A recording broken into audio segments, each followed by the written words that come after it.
I'm Edward. I created Famel, which is a company focused on AI virtual beings.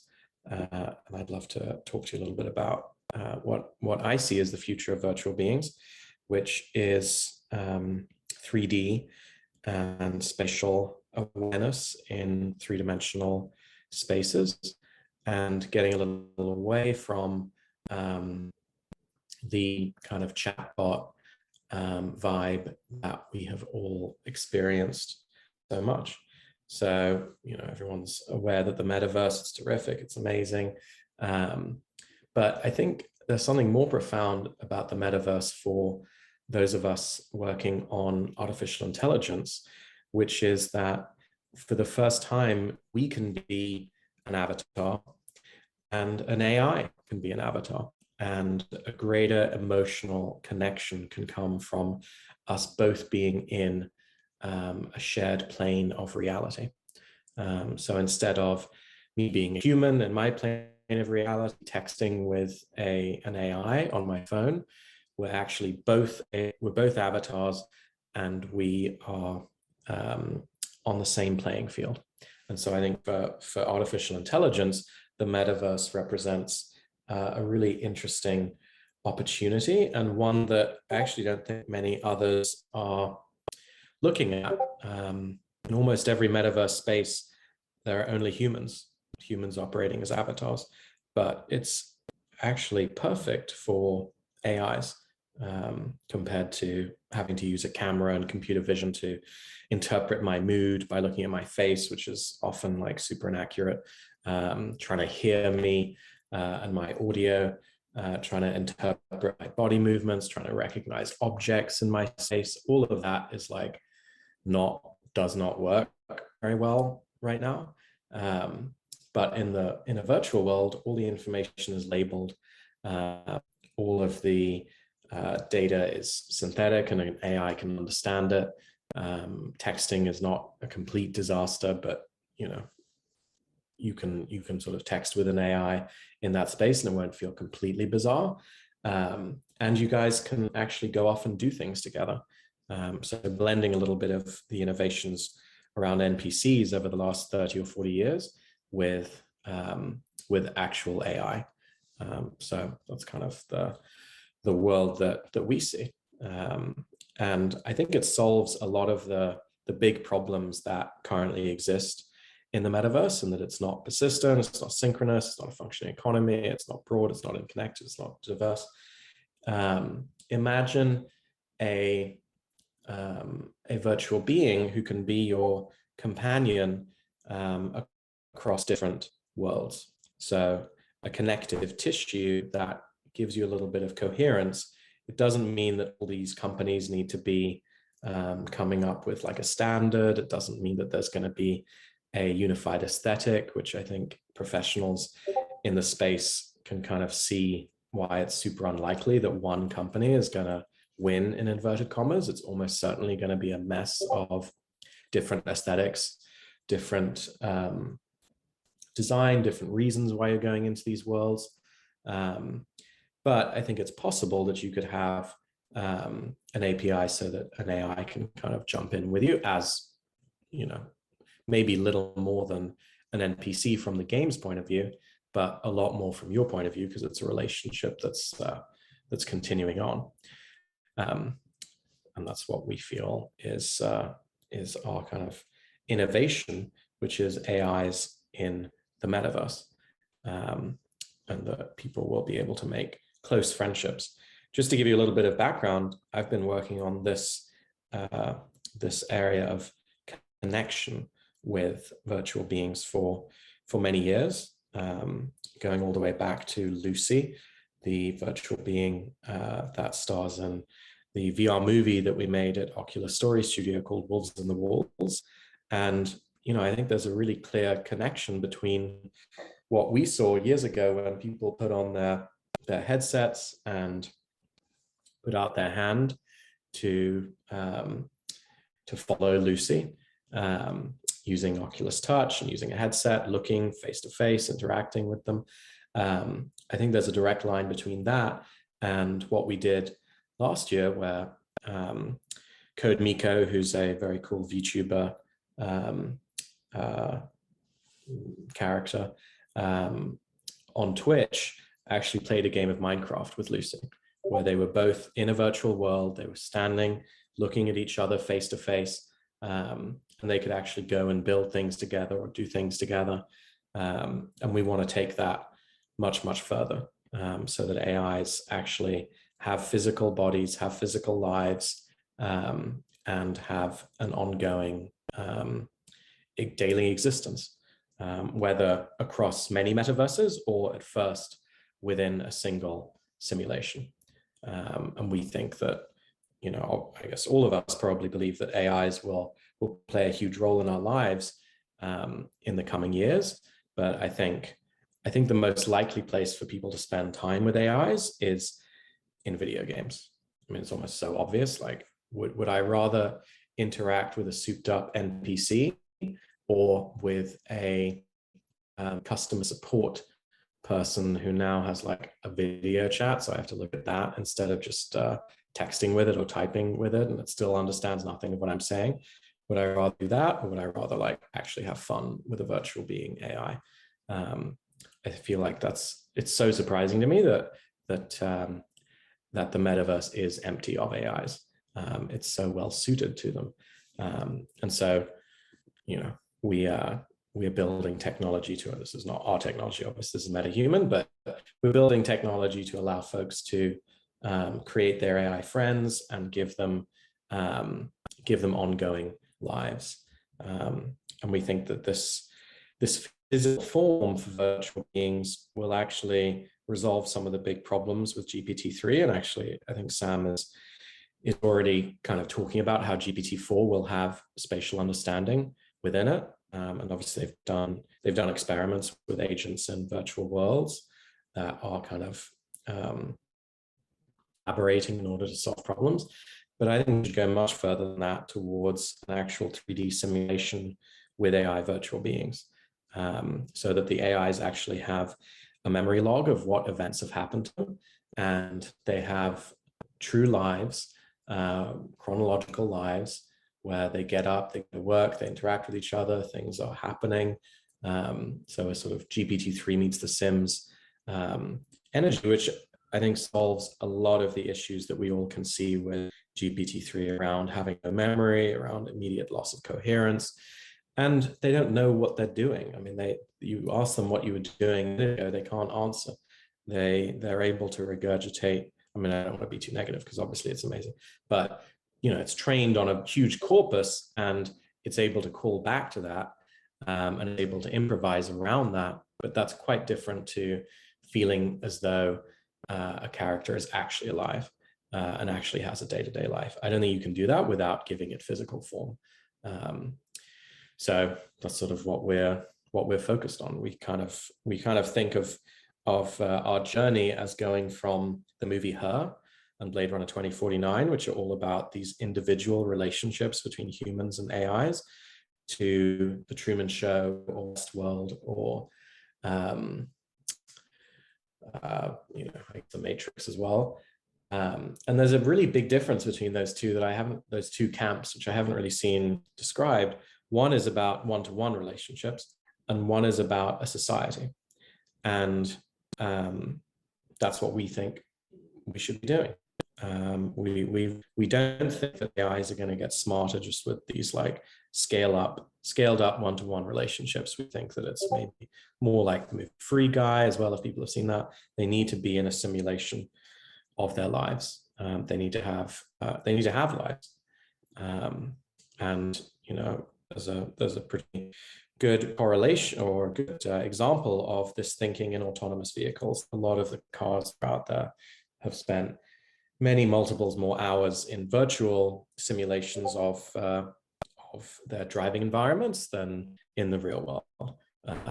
And those simulations are still pretty primitive, but they give the AIs the ability to learn and to execute in real world examples. This is taking that idea to the nth degree, where there's actually a simulation that is running with human created virtual beings that are being tied together in unpredictable ways, so that maybe 1,000 people have come together to collaborate to build a simulation of 10,000 AIs, actually trying to get to something with the complexity of life, and maybe injecting some of the knowledge of some of the learnings from NPCs. And my dream would be that we can sort of reverse the terrible separation between game AI and true, in inverted commas, AI that happened when Demis left making video games. He made this awesome video game called Republic the Revolution, which was a simulation game. He was making games all the way back to Syndicate, was the AI programmer for Black and White. He left game AI for true AI, created DeepMind, works on protein folding, and AlphaGo and all that.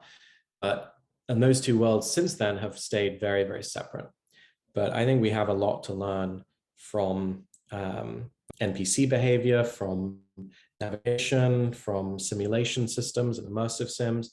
And I think if we apply that understanding to what we currently have, which is like a series of quite good / not good chatbots, I think we're going to have the next big leap forward in the development of virtual beings. And so we're internally now building a simulation for AIs. We're going to be opening that up to others to build their own AIs. So it's kind of crowdsourced as a simulation, and over time figure out how those virtual beings can also jump around the metaverse with you. And that is our sort of mission and goal, and happy to take, I think, maybe 10 minutes of questions from folks who have questions.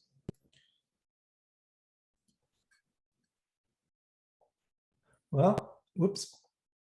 Edward, we're not really set up for questions unless someone wants to throw one in the chat. But what I'd like you to do is, can you talk about Culture DAO and what you hope to do with that, and where you think that will go?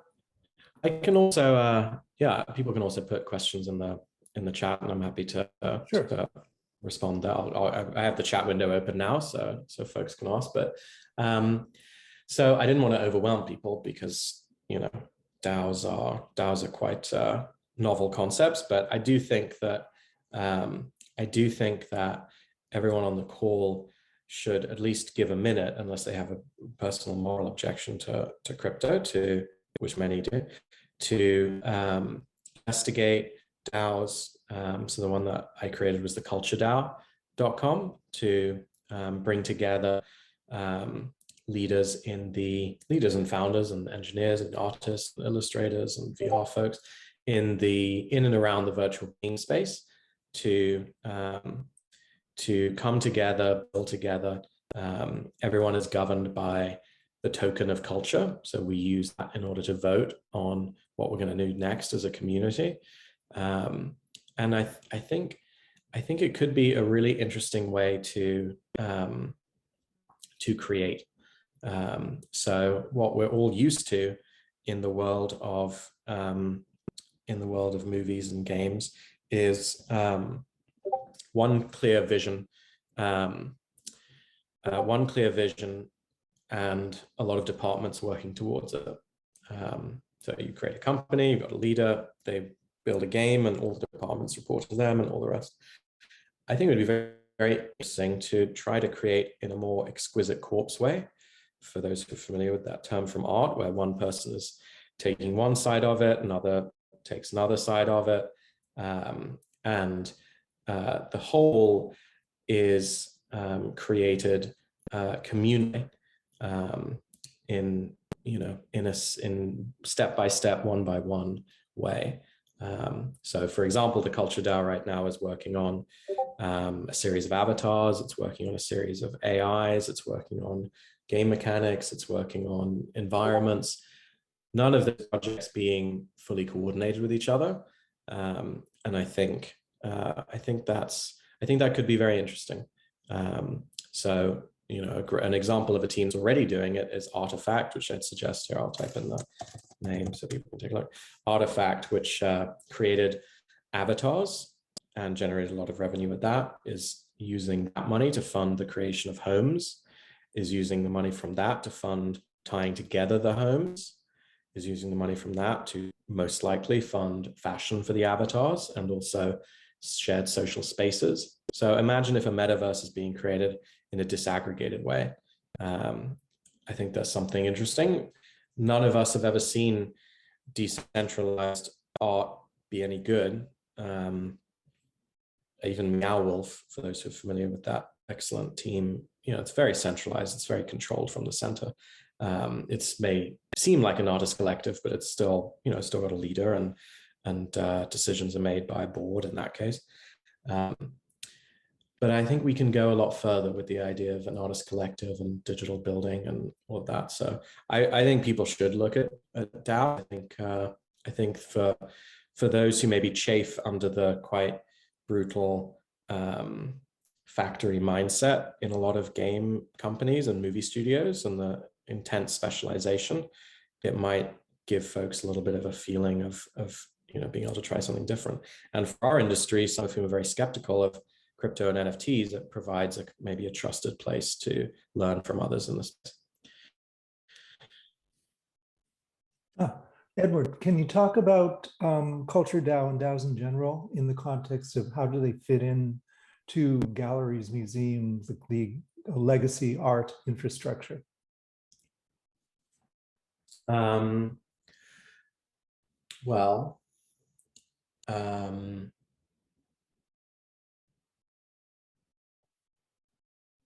is that too broad?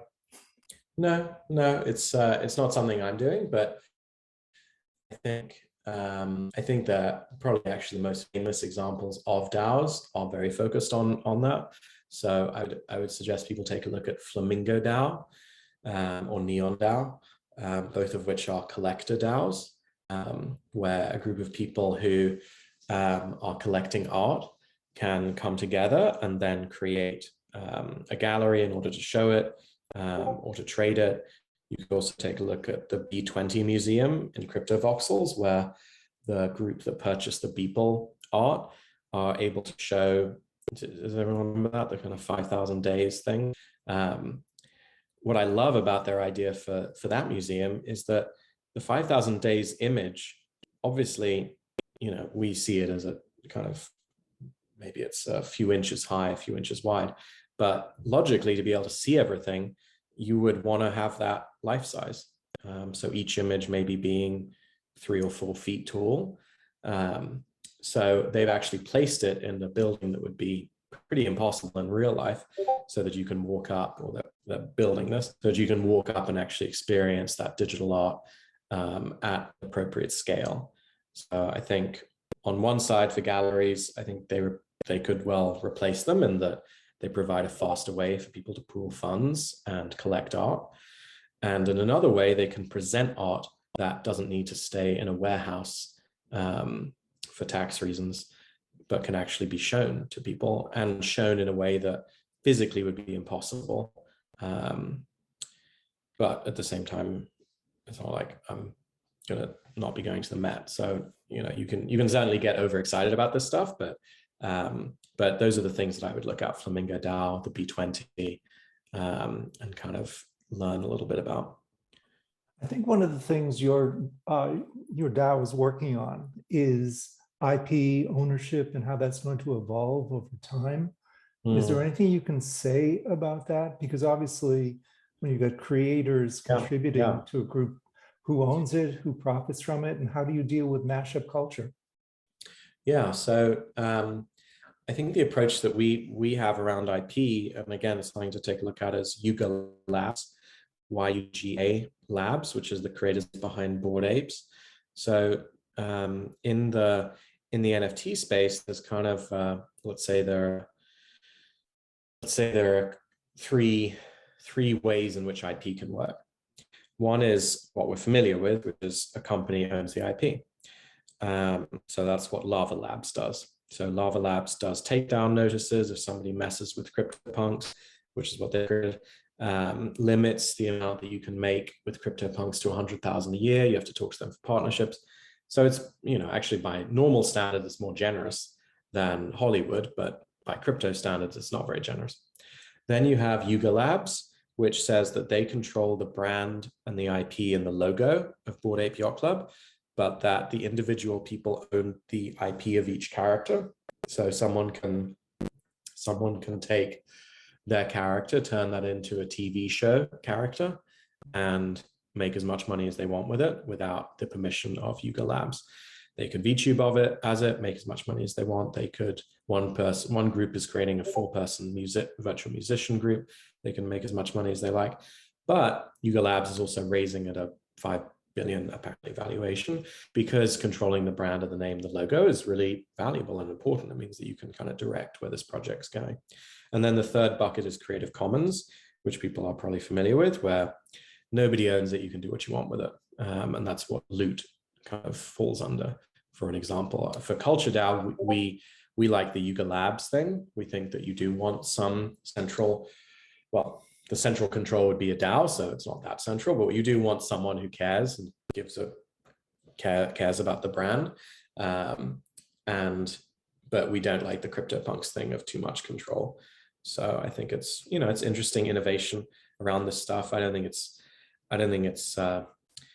completely novel, because obviously there's Dota and all of that, but and modding culture, and so it's, I wouldn't over-egg that it's completely revolutionary, but it's certainly cool, and I'm enjoying learning more about it. I think everyone on the call would enjoy learning about it too. Do you have any references that you can point to? I know I'm hitting you up cold here, for learning about what people are thinking on IP. Yeah, why don't I'm just going to stop sharing, because it's just a great article. I'm just going to post it in. Hold on, let me just because it's just so simple. Have I stopped screen sharing? Yes. Okay, let me just get this. I mean, I basically just stole this entire thing and what I just said, but it gives you a place to kind of get started with. So it's just a good article on protocol for those who are familiar with that goes into exactly what we just talked about. Ah, great. Yeah, so I'd recommend folks taking a look at that. It's just plain language, informative. And yeah, I saw in the chat, there are definitely other issues with IP where someone has a really successful NFT set and then someone just literally copies it, and those are huge problems. But a little different to what do I, Edward, or someone want to have as a strategy? Edward? But it's a good point. Edward, yeah. I'm sorry, can you post it again, but select everybody? You posted just to the panelists. Yeah, sure. There you go. Yeah, thank you. Okay, any closing comment? I think, yeah, I mean, take a look at theculturedao.com. I'll put that in the link. Come and join the Discord and say hi. And that's a good place with people like us that are curious. There's Robert, I know Robert. So people like us who are just curious, instead of people who are kind of shilling projects, as they say. So thank you for taking the time. Great, thank you so much. We really appreciate it.